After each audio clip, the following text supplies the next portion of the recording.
Sanibona Mthwakazi omuhle, siyalamukela njalo kwesinye isiqephu sethu sezindaba kumsakazo we-Citizens Movement Radio. Namhla kungoLwesithathu zingamashumi 22 kuMfumfu ngomnyaka ka-2025. Oledulela indaba ngikhethiwe Chuma. Ke sikhangele kwesihamba phambili namhlanje.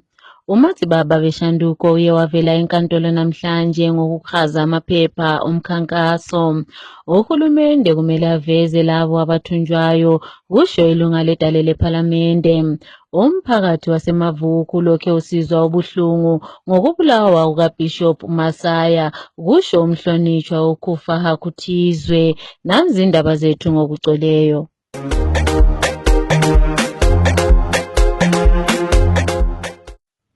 Umlandeli omkhulu kaMongameli uChamisa owaziwa ngokuthi nguMatsibaba Beshanduko uye wavela enkantolo yaseHarare namhlanje. uMatsibaba Beshanduko ibizo lakhe okunguGodfrey Karembera wetheswa amacala angekhoyo okuphehla udlame emphakathini mayelana lokukhaza amaphepha omkhankaso eHarare. Ake sithole imininingwana ngalokho okwenzakale enkantolo. My name is Bernard Chele, reporting for Citizens Movement Radio. Matsibaba Beshanduko appeared in court today, badly bruised from injuries sustained from torture in the hands of the police. He, however, remained in good spirits despite the pain he was suffering. In court, the magistrate remanded him in custody until tomorrow at 2:15 in the afternoon for bail hearing continuation. Njengoba ilizwe laseZimbabwe izolo lihlanganyele ukugubha usuku lwamalungelo abantu kuzwekazi le-Afrika, uhulumende webandla leZANU-PF usekhuthazwe ukuba achaze labo abathunjwayo kanye lalabo ababulawayo bebulawa ngaphansi kobuthungameli buka-Emmerson Mnangagwa. Lokhu kuye kwatshiwo lilunga ledale lephalamende emela imbizo, umhlonishwa uKhobani Matsivanyika, othe kumele umthetho udlale indima yawo ngokubulawa kukaMboneni Ncube owabulawa esikhathi esemkhankasweni webandla eliphikisayo eMbizo ngomnyaka ka-2022. Umhlonishwa uMatsivanyika uthi uhulumende kaMnangagwa wephule kakhulu amalungelo abantu ngendlela eyesabekayo. Owemela iMavuku Tafara edale lephalamende umhlonishwa uFibion Munyarati Kufaha Kutizwe usethe umphakathi wasemavuku leTafara ulokhe usizwa ubuhlungu ngendlela abulawa ngayo ngesihluku. Umfundisi uThapfumane Masaya uye wathi abantu basemavuku lokhe befuna ukuba umthetho udlale indima yabo ngemva kokuba abantu basebenzela uhulumende bathumba njalo babulala umfundisi uMasaya. Uye wathi kubuhlungu ukuba izakhamizi zifa ngendlela ebuhlungu njalo kungabi labantu ababotshwayo iloba sokwedlule iminyaka emibili. Ake sizweni umhlonishwa ukufa kutizwe khuluma. Makadimu yeZimbabwe Honorable Munyarati Fibion Kufaha Kutizwe ndangoti naserekezenda one senyika yaZimbabwe kushungurudzira vatiri kuitika nenyaya yaPastor Masaya Tafumane avo vakapambwa zvine chisimba vakaabhudhakiswa nevatsigiri newasori weZANU-PF vatonatsa kuziva umwe wacho vakaonekwa zvine umboo. So up to now 2 years down the line hapana kana mapurisa ataisa effort togara achizvitaura. Saka tangoti nyaya hainyararwi. We want justice to take place. We want justice to preside over this matter because hazvigoni kuti tirambe takanyarara tonormaliza zvinhu zvisiri normal because rufu urwu rwakashamadza nyika yese. Kupambwa uku nekuurayiwa kwakaitwa vaMasaya kwakakashamadza nyika yese nepasi rose. Saka isu semabvuku sevana vemabvuku neZimbabwe yese tiri kudhimanda kuti mapurisa eZimbabwe ngaaite basa kuti nhunhu dzatunzwa dzinge dzibatwa dzitorwe dziende kumatare edzimhosva. Izvozvo as we speak tiri kumatare kwaMadzibaba Beshanduko wanhu wasinei nenyaya wasina nyaya dzawakapara kungonzi hanzi waitirei against agenda 2030. Isusu tiri kuti senyika yeZimbabwe agenda 2030 abasha hatisi kuda zvachose. Isu tikuda kuti vanhu vanga vachipinda musarudzo vasarudzwa nevanhu zviri pajekerere zviri pamutemo. So nyaya yaBaba Masaya ngaiongororwe igadziriswe. Never rest hatizombozorori kana kugara pasi nyaya isati yagadziriswa zvakanaka. Tatenda. Amalunga etalele ephalamende asekhuthazwe ukuba bengavoteli udaba lolo olusekudwini oluka-2013. Lesi sicelo siye senziwa isiphathamandla sebandla eliphikisayo njalo elilunga letalele ephalamende umhlonishwa uJefferson Chitando othi amalunga etalele ephalamende kumele bakhunjulwe njengabantu abangazange bathengisa ilizwe leZimbabwe ngokuvumelana lokujintshwa kwesisekelo sombuso ukuba umongameli abuse amahlandla amabili kumbe bale udaba luka-2030. Lokho kuzabenza babe ngabathungameli abaqotho njalo abebemela abantu ngobuqotho. Ake sizweni uChitando ekhuluma. The clarion call for all members of parliament is that they should vote, understanding that they represent the people who voted them to be in parliament. So members of parliament, senators, use your questions, use the people's vote, use the people's love, use the people's see.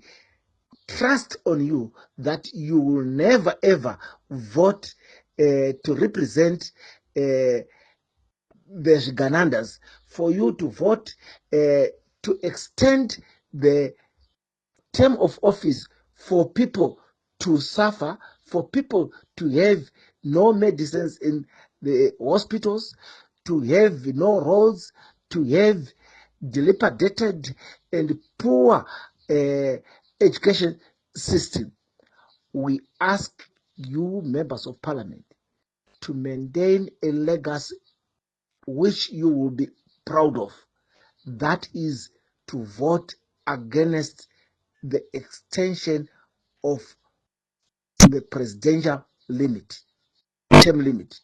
We know that in 2017 and 2013, people voted overwhelmingly, over 99% people voted for this constitution.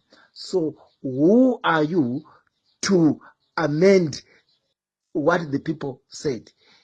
You understand? Mnangagwa said the voice of the people is the voice of God. So the voice of 2013, when people voted for this constitution, was the voice of God. So let's maintain it. Let's be principled. Let's love the people who voted for us and maintain a legacy which we will all be proud of. Abasha esabelweni saseMasvingo sebethembise ukuba baza kuqoqana bale inhloso kaEmmerson Mnangagwa yokuba ahlale embusweni ukuze kwedlule isikhathi sakhe.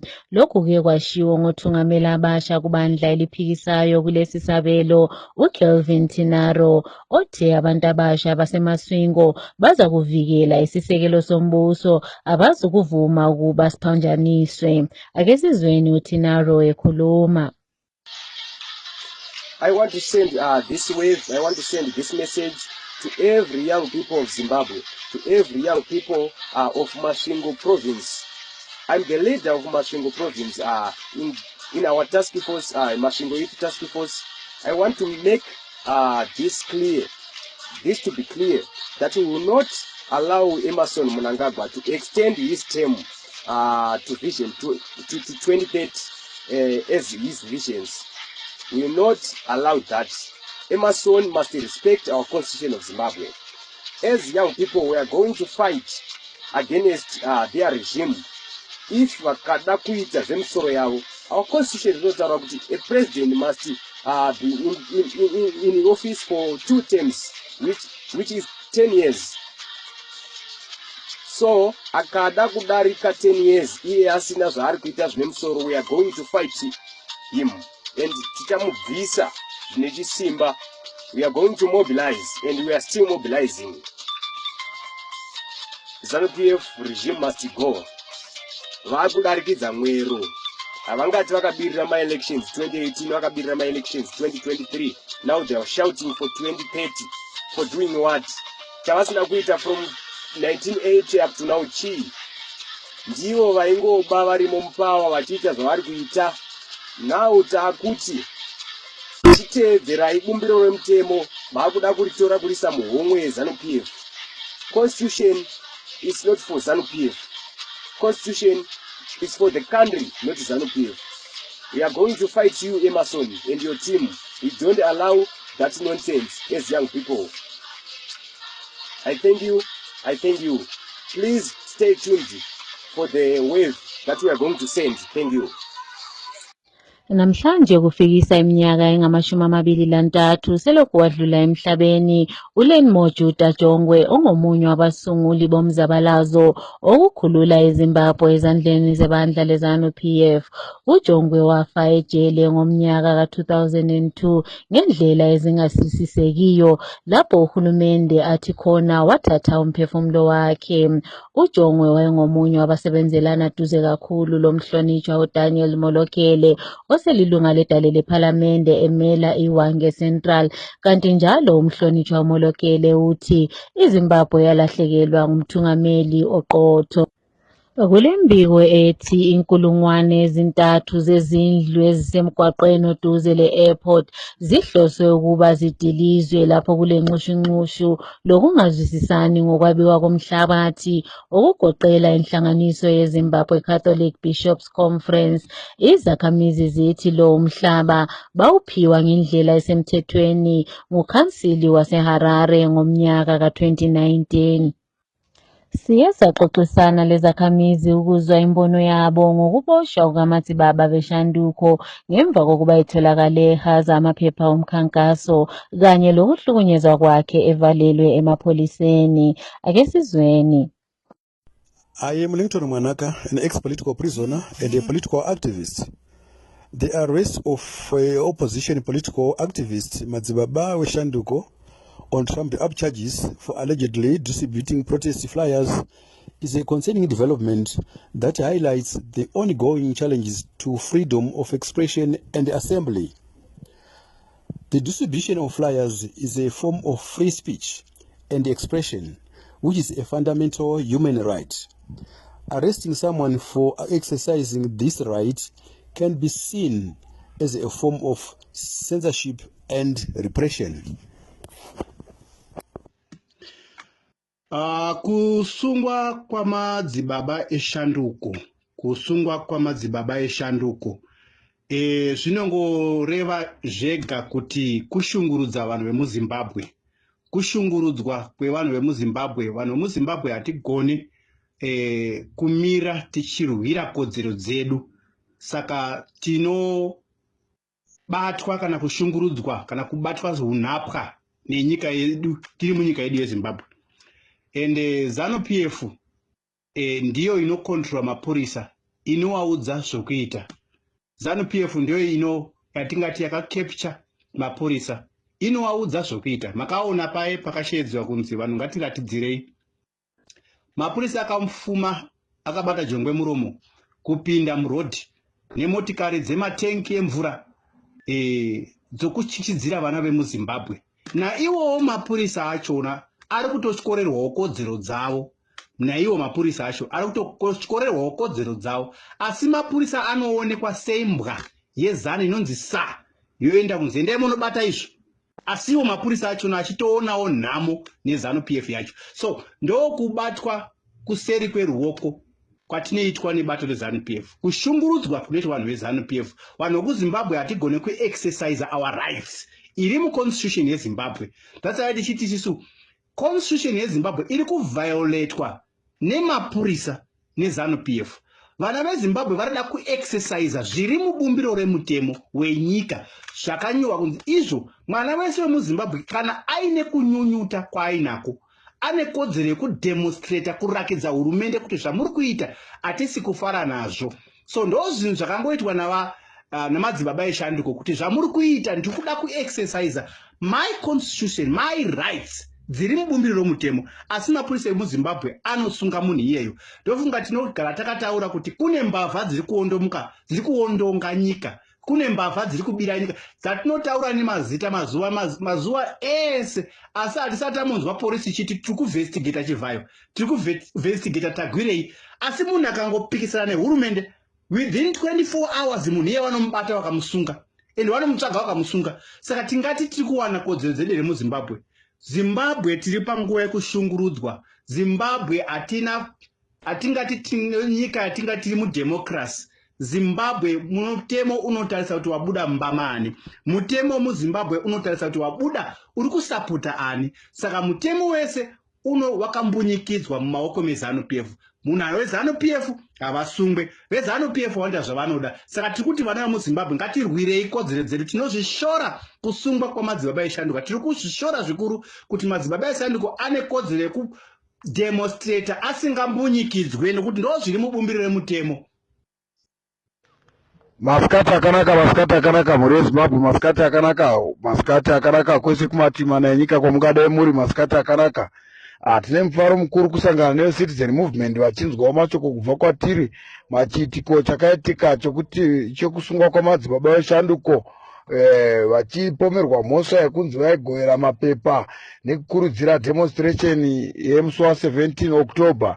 Asi zvinongotiratidza kuti zviri pachena kuti haisati iri hurumende yevanhu, nokuti hurumende yevanhu haingagoni kusungira vanhu zvinyuto zvavo mawirirano nekuti nyika haisi kufamba zvakanaka. Asi zviri pachena kuti ZANU-PF inogara ichingovhunduka nekuti haisi hurumende yevanhu. Saka chese changotaurwa nevanhu, munhu akangotaura kana kuti akangokurudzira kuti ngatiitei zvakati, iri kuvhunduka nekuda kwekuti chigaro chavakagara hachisi chigaro chokugadzwa nevanhu, chigaro chokuzvigadza nechisimba. Zvinongoratidza izvo zvega pachena kuti havana kuhwina maelection, vakaitawo kubvuta. Saka hurumende iyi haisi hurumende yevanhu, imagangster. Chinongova hurumende chiya chokungogarira nyika yeZimbabwe kuti vakwanise kuba vachizviprotekta kuti nokushungurudza vana veZimbabwe kuti vana veZimbabwe vanyarare vasataura zvakaipa zviri kuitwa neZANU. Asi hatimbonyarari nekuti kwatiri kuenda padhuze kwatabva ndo mutunhu. Tinozviziva kuti tichasvika chete, ende zvese zvokunzi 2030 izvo musavhunduka vana veZimbabwe. Chinhu cheZANU chakaitwa iresolution yakaitwa kupati yeZANU, hazvisi zviri pamutemo, pabumbiro remutemo wenyika. Saka musabovhunduka, hakuna zva2030. Asi ngatingobatanai tiedze kuramba tichipusha kuti tirambe tisvike kuKenani, nokuti tinosvika chete. Tatenda. Kwele Tanzania, umongameli wakuleli lizwe uSamia Suluhu usevimbe ukusetshenziswa kwamakhasi okuxhumana awe-X ngaphandle kweziphathamandla zikahulumende. Lokhu kuza ngemva kokuba ilizwe laseTanzania libhekane lokuba liye okhethweni mhla zingama-29 kuyona le inyanga. Umongameli uSuluhu owavimba iqembu eliphikisayo iChadema ukuba lincintise okhethweni, kanti njalo umongameli webandla eliphikisayo uThundu Lissu ulokhu ebhadla ejele lapho esetheswa amacala, kanti njalo ukushushiswa kwecala lakhe akukaqali. Ikomishini yezokhetho kwele Uganda isimemezele ukuba mhla zili-15 kwinyanga yokuqala ngomnyaka ka-2026 kuza kuba lusuku lokuthi ilizwe liye ekhethweni. Umongameli uYoweri Museveni oselokhu wahlala embusweni kusukela ngomnyaka ka-1986 ukhangelelwe ukuncintisa, kanti njalo uyabe seleminyaka engama-50 elokhu esembusweni. Uza kubhekana loBobi Wine, igama lakhe elinguRobert Kyagulanyi, kanye labanye abayisithupha abakhangelelwe ukuba bancintise kukhetho lolu oluzayo.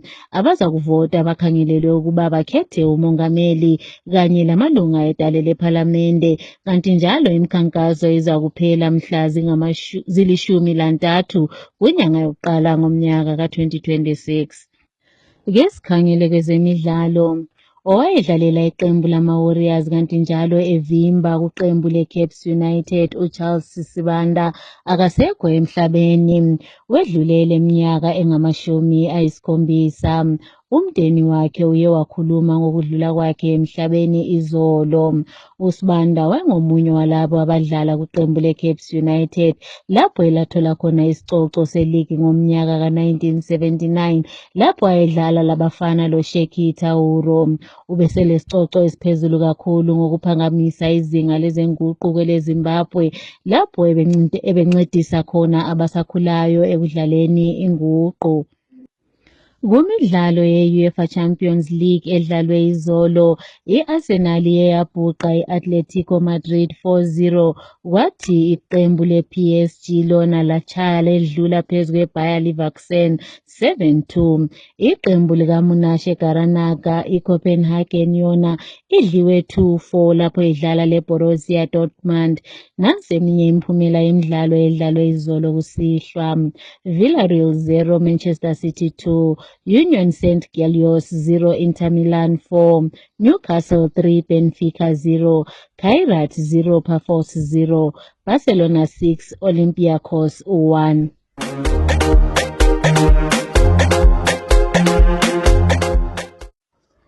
Ukuziphetha lezi indaba kumsakazo we-Citizens Movement Radio, nanze bezihamba phambili. Owaziwayo njengomlandeli kaMongameli uChamisa uMatsibaba Veshanduko uye wavela enkantolo namhlanje ngamacala okuhaza amaphepha omkhankaso. Uhulumende kumele aveze labo abathunjwayo, kusho ilunga ledale lePhalamende. Umphakathi wasemavuku lokhe usizwa ubuhlungu ngokwedlula emhlabeni lokubulawa kukamfundisi uMasaya, kusho umhlonishwa uKhufa Kuthizwe. Siziphetha lapha lezi indaba.